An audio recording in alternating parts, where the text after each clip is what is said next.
ไปดีพี่น้องมื้อนี้เป็นมื้อ Father's Day เนาะโอเคเข้ามาร่วมนำกันเด้อแต่ว่าเป็นในโบสถ์เราอินเตอร์อินเตอร์เนชั่นแนลเว้ากับข้างๆขาๆเนาะโอเคก็มีการรายการหลายอย่างเนาะมี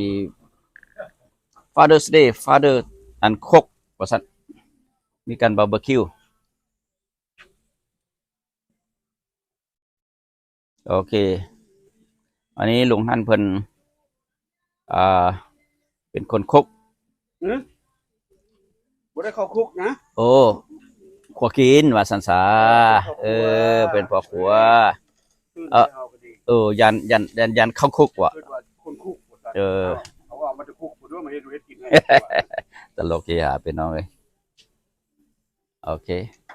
โอ้ยงามเสนอพี่น้องมาร่วมนำกันหมู่ป้าได้นี่หมูป่าว่าซั่นเอามาแต่บ้านเขาเจ้า หมูป่ามาจากบ้านกันเจ้าโอเคทางฝ่ายหมู่เนาะก็คือมอบให้หลวงหั่นเพิ่นอันนี้ก็ล้านน้อยเนาะโอเคอันนี้ก็แม่ของล้านน้อยซื้อเพิ่นซื้อน้อยอีกได้ล่ะเออ อันนี้ก็คือพอของอันน่ะนางน้อยกับล้านเพิ่นคือสเบลหรือว่าอีซี่เนาะร้านน้อยพอของล้านน้อยเนี่ยเพิ่นก็มีการปิ้งกันทอด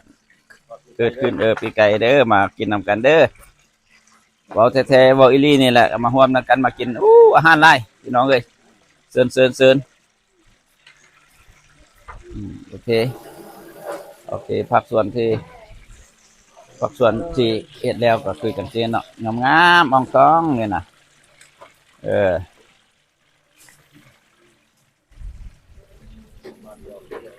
เออ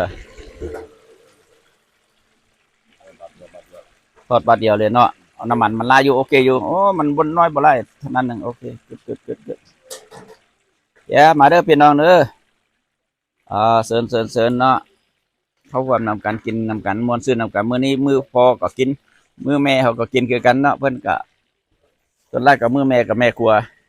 พ่อก็ได้ซอยคือเก่าหั่นแหละบ่ทอดมื้อพ่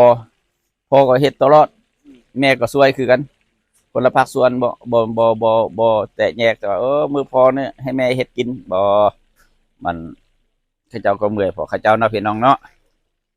แต่ว่าคำที่ว่าส่วนหลายนี่ผู้ชายจะนั่งกินแต่ผู้ชายก็เฮ็ด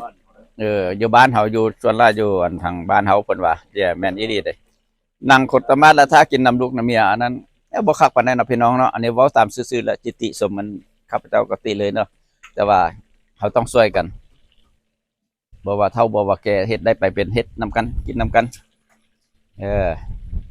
แม่นบ่มิสเตอร์วันทีYes sir เพิ่นก็พร้อมเด้เพิ่นก็เป็นพ่อครัวเพิ่นอืมช่วยกันช่วยกินอ่าฮะอืมอันลูกๆล้านๆก็มาฮอดแล้วอือฮึได้เบิ่งทางนี้โอ้มีแพลนอีกเด้อพี่น้องมีแพลนแพลนต้นไม้เกิดขึ้นต้นหยังนี่มีต้นตัวผู้โอ้ต้นอันน่ะมักถั่วพูเนาะพี่น้องเนาะโอ้กำลังขึ้นอาจสิได้กินอยู่พี่น้องเอ้ยเบิ่งละโอเคเรื่องอ่องตองแต่อาหารอยู่ไหนอันไหนโบสถ์อยู่ถึงเพิ่นก็หนักหน้าพี่น้องแต่ว่าเฮ็ดได้มันจะพอกินโอ้ยลูกหลานพอละ yeah you good haircut I like it mm-hmm. thank you No surprise to me surprise me No surprise to me He got a haircut Uncle Suk too Father's Day. thank you look yeah happy Father's Day and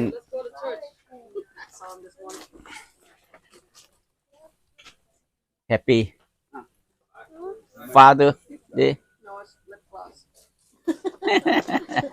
ฟันเนี่ยเนาะแต่พอลูกคู่นี้ก็ได้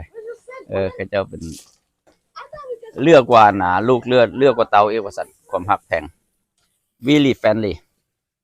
ถึงว่าจะเป็นครอบเป็นครัวไปแต่ละคนก็ได้โอ้บ่แม่นคนครัวกินว่าคนคุกว่าเนี่ย คนมันคุก คนมาติดคุกมาได้เข้าคุกอีกบ่ อยู่ภาคใด พักคุกบ่โอ้ย ภาคคุก โอ้ยเอามันลีนมันเคลียร์ได้เจ้าฟังดีๆได้อืมผักใดผักซ้ายผักขวาDemocrats Republican โอเค thank you พี่น้อง อันนี้ก็รายการเกิดขึ้นใน Father's Day บอกแล้วว่าอีกกระเซินเด้อพี่น้องที่ว่าเริ่มกินกัน12โมงนี่แหละ แต่มาร่วมได้ก็เซินมา มาข้อนย้ำได้กินน้ำนะ แม่นละฮอดนำได้กินน้ำนั้นโอเค thank you for watching